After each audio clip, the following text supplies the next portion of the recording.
two systems of accounting for inventories. We have periodic inventory system and perpetual inventory system.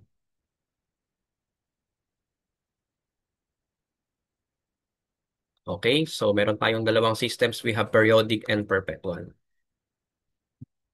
Pag sinabi nating perpetual system, no, the inventory account updates for every inventory transactions. No? So typical siya na account, no? Typical na account wherein nag-a-update for every transaction. No? Ibig sabihin, yung inventory account sa ating ledger ay mag-a-update yan for every transaction ng inventory. So, ibig sabihin, kapag may outflow ng inventory such as sale of goods or issuance of raw materials, no, or production supplies, mababawasan ang inventory account. Okay? On the other hand naman, kapag merong inflow of inventory such as purchase of inventory, purchase of materials, no, or purchase of merchandise inventory, yung inventory account natin ay mag-a-update, manaragdagan. Okay, so ganon yung perpetual system. Nag-a-update ang inventory account for every transactions. On the other hand naman, pag sinabi nating periodic system, yung inventory account natin ay mag-a-update lang after ng tinatawag nating physical counting of goods. Okay? Pag sinabi nating physical counting of goods class, no, as in manual nating bibilangin yung inventory ng business. Manual nating bibilangin, mano-mano nating bibilangin. And yung physical counting of goods, usually ginagawa yan at the end of accounting period. It can be quarterly or semi-annually or yung pinakamadalas, yung annual inventory count or yung annual physical inventory count. No? Okay? And after ng inventory count class, doon pa lang nag-a-update, no? Doon pa lang nag-a-update or doon pa lang mag-a-update yung inventory account natin. Okay? So, ganun siya kapag periodic. Unlike ng perpetual na nag-a-update for every transaction, kapag periodic inventory system, hindi siya ganun. No? Nag-a-update siya after ng physical counting of goods. Okay? Ang periodic system class, no, ang periodic inventory system, theoretically, no, theoretically, ginagamit siya sa mga business na may inventories with relatively low value with high turnover. Kaya ang example natin dito sa presentation natin ay si Pure Gold, no? Ang nature ng inventory ni Pure Gold ay relatively low value. Tapos yung inventory niya, mataas ang turnover. Pag sinabing mataas ang turnover, mabilis ang galaw ng inventory, mabilis ang outflow, mabilis din ang inflow. Okay? And kapag ganun kasi, no, yung nature ng inventory mo, impractical na i-monitor siya on a real-time basis na kagaya ng sa perpetual. Impractical. Kaya theoretically, ang ginagamit, periodic system kapag ganun yung inventory na relatively low value with high turnover. Okay? Kapag perpetual naman class, no, kapag perpetual naman, okay, ginagamit naman siya sa mga business na ang inventories ay relatively high value na practically kayang i-monitor on a real-time basis yung movement ng inventory mo. Kaya ang example natin dito, si motor trade. Nagbebenta ng mga motorcycle. And yung motorcycle, kung ang inventory mo ay motorcycle, ang inventory mo ay relatively high value. No? Okay? Ayan. Pero, no, sa actual na senaryo or actual practice, karamihan sa mga business, no, kombinasyon ng periodic at perpetual system ang ginagamit. Considering na rin na sobrang high-tech na, no, sobrang advanced na rin ng mga accounting systems ngayon, no, kaya na ng mga accounting systems, no. May mga accounting systems na kaya nang i-monitor or kaya ng mag-apply ng periodic at perpetual system regardless of the nature ng inventory mo. Okay? Kaya in actual practice, karamihan sa mga negosyo, kombinasyon ng periodic system at perpetual system na ang ginagamit. Okay? Na naka-integrate na sa kanilang mga system steps. No? Okay?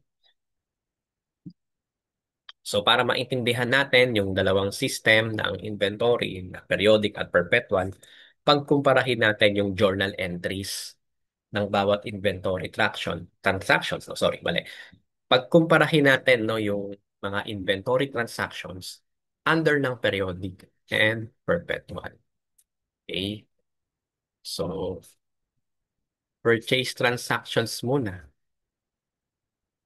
Okay, kapag periodic class, no, kapag periodic ang inventory system mo, when you record purchases, ang journal entry mo, debit purchases, credit, cash, or accounts payable. Okay? On the other hand naman, kapag perpetual, by its nature na nag-a-update ang inventory account for every transactions. Kaya ang entry natin, debit merchandise inventory. So ginamit ko na lang merchandise inventory ha. Okay? Merchandise inventory, credit cash, or accounts payable. Depende sa type ng purchase. Okay? So syempre, to record purchase returns, no, kapag may yung mga bagsak sa quality, no, babalik sa supplier. So ang entry natin under periodic, debit cash or accounts payable, depende sa nature ng purchase return, credit purchase returns and allowances. Okay? So, syempre, kapag perpetual inventory system, tandaan lang natin ang nature ng perpetual wherein nag-a-update ng inventory account for every transactions. At alam naman natin na may effect sa inventory kapag nagkakaroon ng purchase returns. Kaya ang entry natin, debit cash or AP, credit, merchandise, inventory. Okay. Nabawasan ang inventory dahil isinoli sa supplier.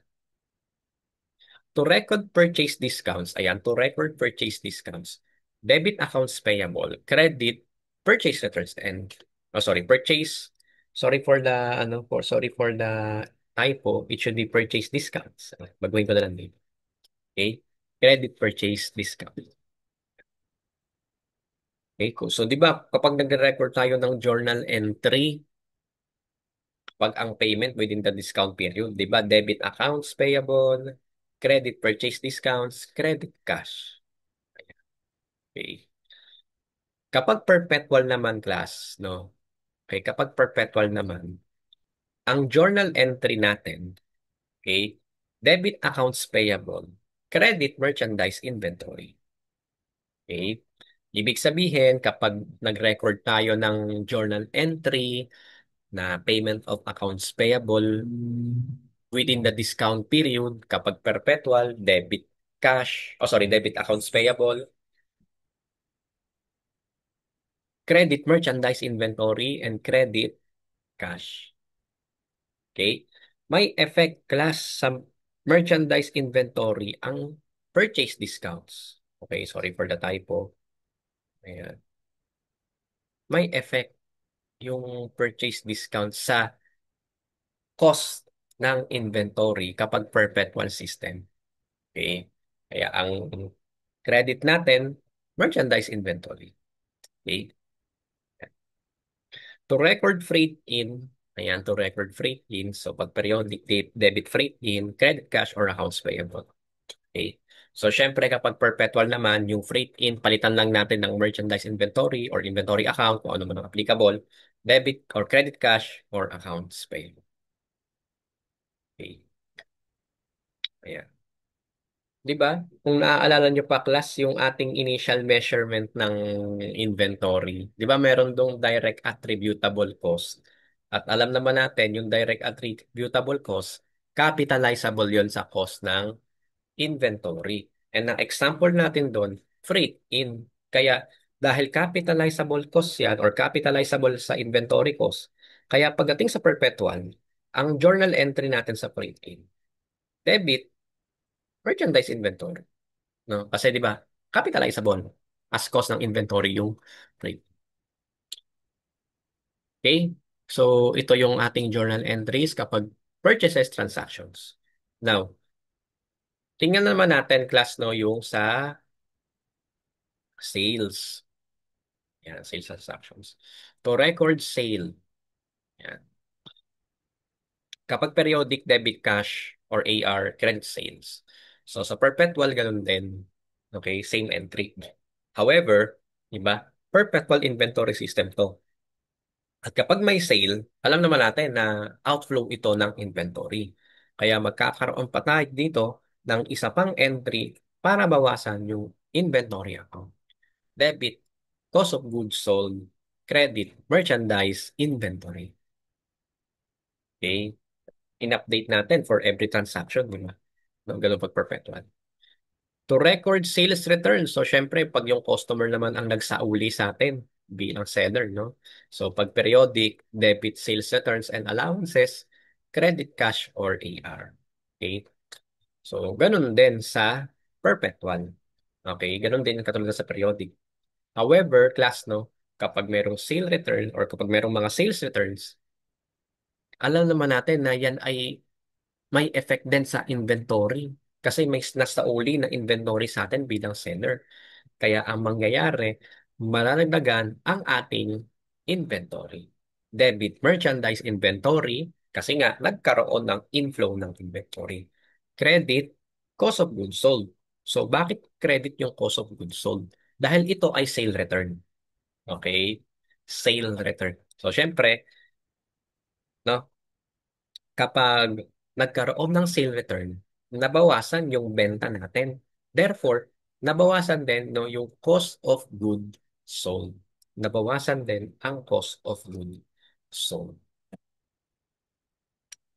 Okay? May bumalik na benta, may sale return kasi. So, nabawasan din yung cost of goods sold. To record sales discounts, ayan, so debit sales discounts, credit accounts receivable. Okay? So, syempre, no, to record the collection from customers within the discount period, debit cash, debit sales discount, credit accounts receivable. So, ganun din naman sa perpetual. Parehas lang sila. Okay? And wala namang effect sa inventory ang sales discounts. Kaya wala tayong entry na merong inventory sa perpetual system. Okay, so I hope clear naman yung ating review, no? I hope clear naman yung ating review. So, reviewin na rin natin, no? I-review pa natin itong ating periodic and perpetual through problem solving. Okay? Ang requirement ng problem. Number one, prepare journal entries under perpetual inventory system and periodic inventory system. Tapos yung number two, compute for the gross profit earned during the period. Assuming the physical count of ending inventory shows a balance of 109,275. Okay? So, sagutan na natin to. Unahin natin si number one, yung journal entries. Okay? So, pakita ko lang dito yung periodic and perpetual. Pagsabayin na lang natin, class. No? Okay? Letter A. Oh, sorry, basahin muna natin yung problem. No? BSA Corporation's beginning inventory was 20,000 pesos. The following transactions occurred during the period. Letter A, purchases of inventory account 450,000. Okay, so syempre kung periodic yan, debit purchases credit accounts payable. Purchases on account. No? Kapag perpetual, syempre inventory account ang ating debit. 450,000 credit accounts payable. Okay, next. Letter B, freight cost paid on purchases 25,000. So syempre pag periodic, yan, debit freight in 25,000. No? Kapag perpetual, debit merchandise inventory, credit cash, 25,000. Okay? Direct attributable cost ang freight cost. No? Kaya dinebit natin inventory account. Okay, so letter C, damaged goods returned to suppliers, 10,000. So nagkaroon ng purchase return. Okay? Debit, accounts payable, 10,000. Credit, purchases returns and allowances, 10,000.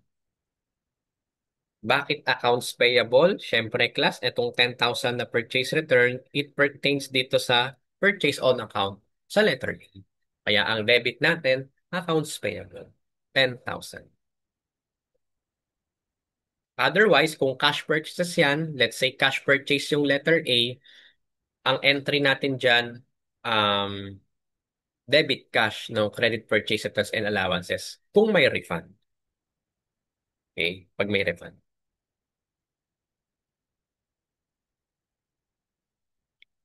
Kapag perpetual class, no, so ganoon din naman, no, sorry for the typo, it should be debit accounts payable, 10,000. Credit merchandise inventory, 10,000 pesos. Kineredit natin ng merchandise inventory kasi nagsauli tayo ng inventory to suppliers. Nabawasan ang ating inventory. Okay, next. Letter D. Ayan, so merong sale on account, 800,000. Cost of sales, 380. Okay, so syempre pag periodic at perpetual, parehas sila ng journal entry to record the sale. Ayan. However, kapag perpetual inventory system, we're going to update the inventory account. Kaya meron pa tayong entry or meron pa tayong additional entry sa perpetual system. Debit cost of goods sold, credit merchandise inventory. Okay?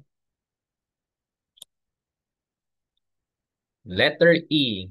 Ayan, letter E. Sales returns, 9,000. Sales price, tapos 4,275 yung cost. Ayan. Nagsauli yung customer natin. Ang selling price, 9,000. Tapos yung cost ng inventory na isinauli niya, 4,275 pesos. To record the sale return, so parehas lang yan sa periodic at perpetual. Debit sales returns and allowances, credit accounts receivable, 9,000. However, sa perpetual, kailangan nating i-update yung ating inventory account kasi merong nagsauli na customer. Therefore, madadagdagan ulit ang ating merchandise inventory ng 4,275 and mababawasan ang ating cost of goods sold, 4,275 dahil nagkaroon ng sale return.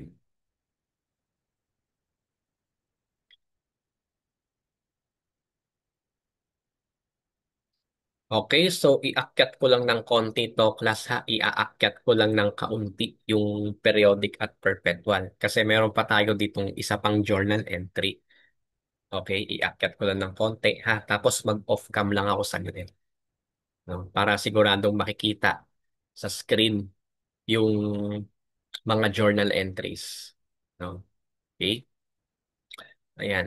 So, periodic at perpetual. Meron pa tayong isang journal entry or meron pa tayong isang transaction na gagawin under ng periodic and perpetual. Yun yung adjustment sa inventory account. Okay? Siyempre, kapag periodic inventory system, mag-a-update lang ito kapag may physical or after ng physical counting of goods.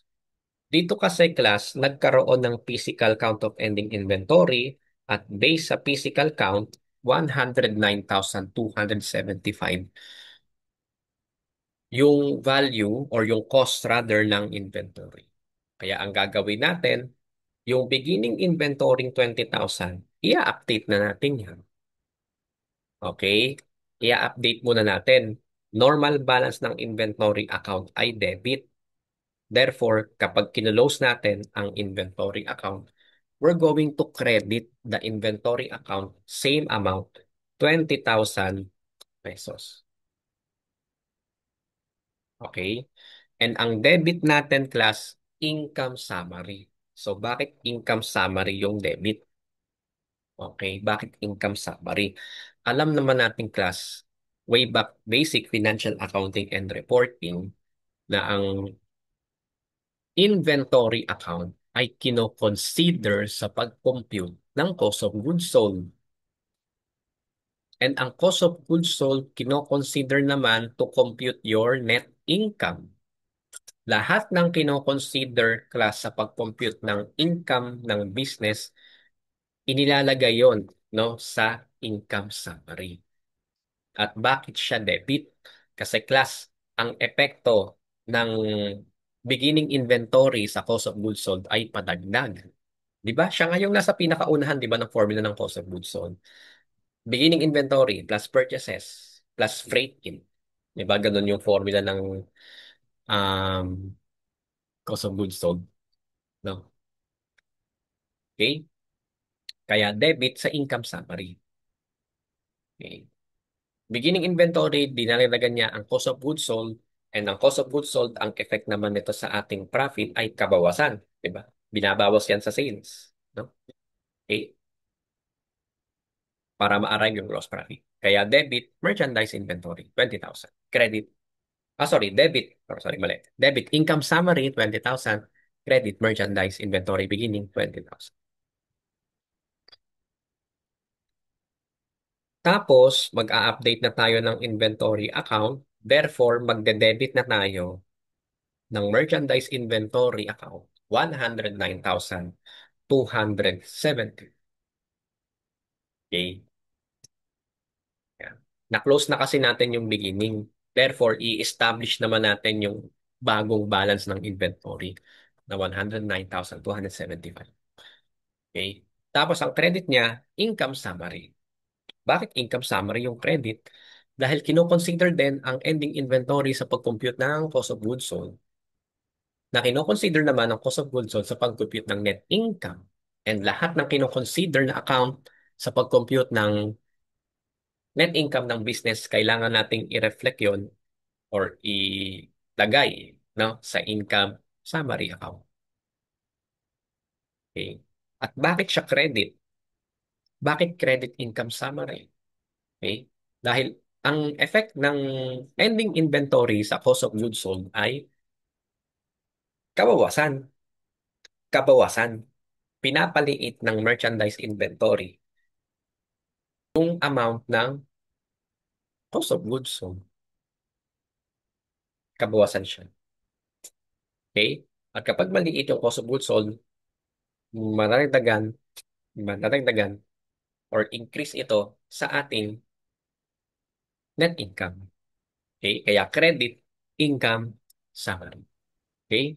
So sa perpetual naman, to record the ending inventory, magre-record din tayo ng ending inventory dyan, class. No? Okay? We are going to check or compare yung inventory account per records versus sa physical count. Okay?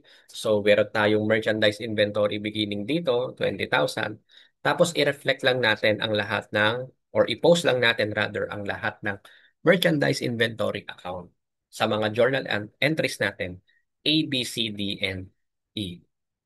Okay? At kapag kinompute natin yung merchandise inventory account balance, after considering yung journal entries ng letter A, B, C, D, and E, ang ending balance ng merchandise inventory account natin is 109,275. Which is tugma sa resulta ng physical count. Parehas sila. No? Nagkataong parehas, class, kaya yung ating perpetual inventory system, walang journal entry na required to reflect or to record rather the merchandise ending inventory. Dahil parehas lang naman sila sa physical count. Otherwise, kung nagkaiba yan, i-adjust natin yung merchandise inventory account para mag-align dun sa physical. Yan. Number two, compute for the gross profit earned during the period assuming the physical count of ending inventory shows a balance of 109,275. Okay, so periodic and perpetual. Okay, mag-off cam lang ulit ako saglit para ma-ascertain natin na makikita sa screen yung solution.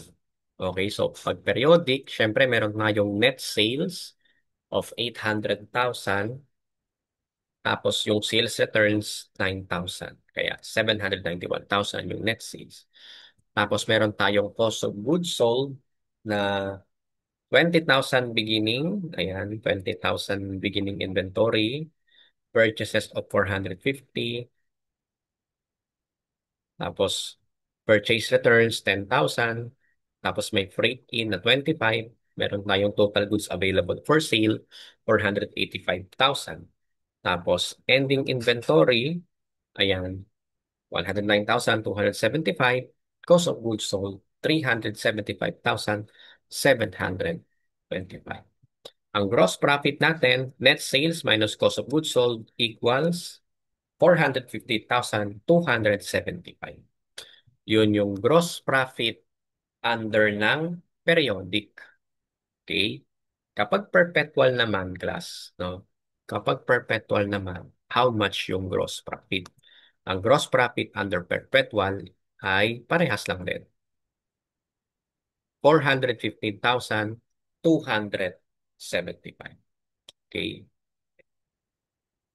So, net sales, ayan, yung katulad lang din sa periodic.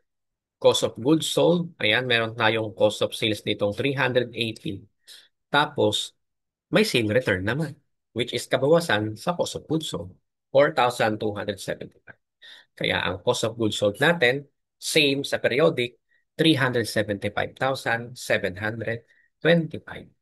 Gross profit under perpetual, kaparehas ng sa periodic, 415,275. Simple lang yung ating problem solving sa periodic inventory system and perpetual. But I hope na refresh yung background mo sa periodic and perpetual. Kasi tutungo na tayo dito sa next topic natin, inventory cost flow, FIFO method, weighted average method, and specific identification. Kapag FIFO method, no class, kapag FIFO method, first goods purchased are the first sold. So, kung sino yung unang nabili, siya yung unang ilalabas na inventory. It can be ibebenta or gagamitin as material sa production in case na ang inventory ay raw materials. No? First goods purchase are the first. So yung pinakaluma muna ang either ibebenta, no, yung pinakaunang binili, ang unang ibebenta or i-issue sa production kapag raw materials. No? Okay, and diretso tayo sa problem solving. Okay? FIFO cost flow. Ayan. At meron tong four questions, no? Under FIFO cost flow, magko-compute tayo ng ending inventory and cost of goods sold under periodic system and perpetual. Okay? So FIFO, Fearless Company provided the following transactions for the month of January 20X. Meron tayong data dito ng purchases and yung kanyang beginning inventory. Tapos sa kabila naman, meron tayong data ng sales. Ayan. Okay? Take note, class, na ang ending inventory at cost of goods sold under ng FIFO periodic at FIFO perpetual are the same. So parehas lang yung mga magiging sagot natin dito sa periodic and sa perpetual. Okay? Lagi yan, class ha. Lagi yan. Perpetual man yan or periodic, kapag FIFO inventory cost flow ang ginagamit, dapat parehas lang yan sa ending inventory and sa cost of goods sold.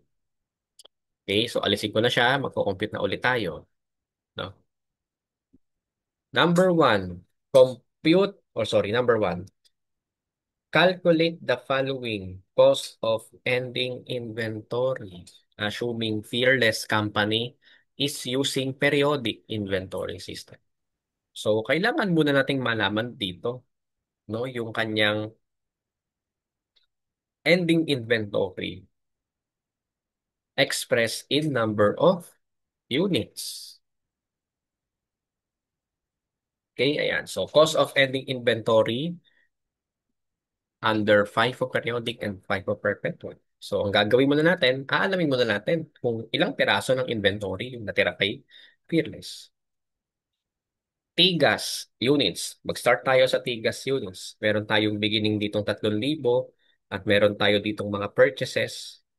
So pag pinagsama-sama natin lahat ng quantity, pag pinagsama-sama na natin lahat ng ng quantity na yan, makukuha natin yung tigas in units, 26,500 units. Tapos, ibawas natin sa lahat ng total units under ng sales. So, ito naman kasi yung naibenta in units. Okay? So, pag pinagsama-sama natin lahat yan, makocompute natin yung number of units sold, 22,500.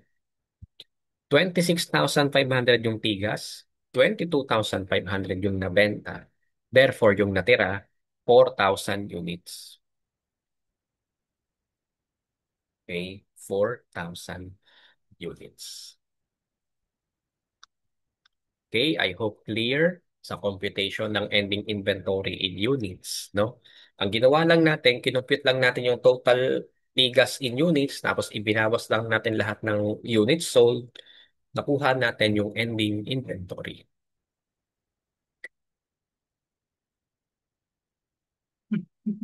And ito ay FIFO cost flow class. At again, pag sinabing FIFO, the first goods purchased are the first sold. Ibig sabihin, kapag nagkaroon ng benta, let's say nung January 3, 2,500 yung binenta. So saan kinuha yung 2,500? Kinuha yan dito sa beginning inventory. Okay, so ganon, no? First goods purchase are the first sold.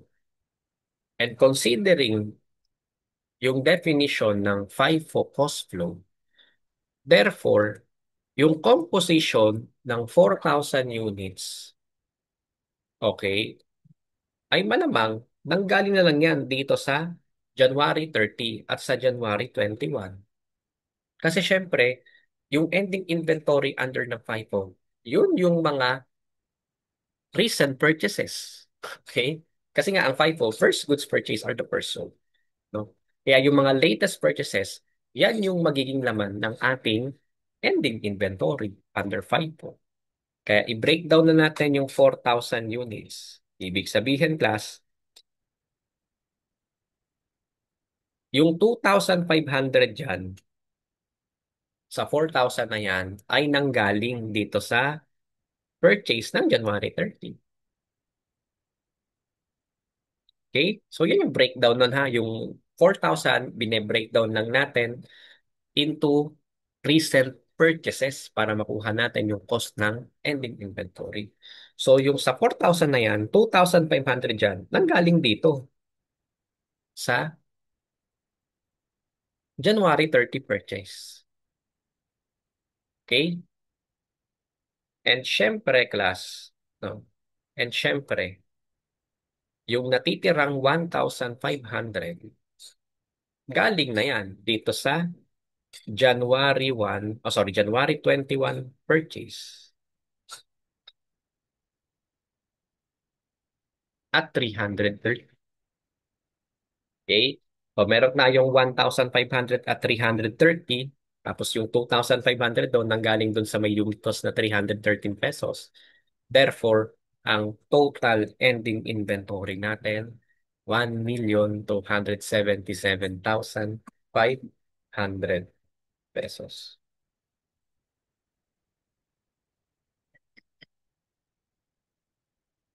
Okay, so I hope clear. I hope clear naman sa FIFO, no? So hindi na natin ginawa yung mas mahabang solution, no? So doon na lang tayo sa mas maigsi. Yan. Kasi FIFO naman to eh. At kapag FIFO, alam natin na yung breakdown ng ending inventory in units ay nanggaling yun sa mga latest purchases. Okay? So I hope clear kasi aalisin ko na yung ibang solution dyan. Ayan. Iaakyat ko lang itong na-compute natin na ending inventory para ma-compute na natin yung next question natin, cost of goods sold under FIFO periodic and FIFO perfect one. Ang gawin lang natin, class, compute natin yung tigas. O, ito na yung tigas. Oh. Yan. Beginning inventory, 3,000 units at 300 pesos each. 900,000. Tapos, ito yung mga purchases natin. Yan. Okay, so January 5, 7,500 at 304 each. 4,000 at 320 each, and so on and so forth. No? Therefore, makuha natin yung tigas in cost, 8,347,500 minus ending inventory. Saan nang galing ang ending inventory? Ayun, na-compute na natin kanina. 1,277,500. Therefore, ang answer natin sa questions number 1, 2, 3, and 4, no? Kasi pare-parehas lang naman ang ending inventory, perpetual, FIFO, at periodic, no? Ang cost of goods sold natin, 7,070,000. So, yan yung amount ng ating cost of goods sold under FIFO periodic and FIFO perpetual. Okay, so next natin, we have weighted average. Ayan, tapos na tayo sa FIFO. Weighted average naman tayo. No? Pag sinabi natin weighted average class, ayan, magkaiba na sila ng treatment. No? Unlike ng FIFO na parehas ang treatment ng periodic at perpetual, kapag weighted average method na yung pinag-uusapan natin, magkaiba na sila ng treatment ng periodic system or perpetual. Kapag periodic, magpo-compute tayo ng weighted average unit cost. Yan yung formula. And kapag weighted average na perpetual, popularly known as moving average, ayan, the weighted average unit cost is computed after every purchase and purchase return.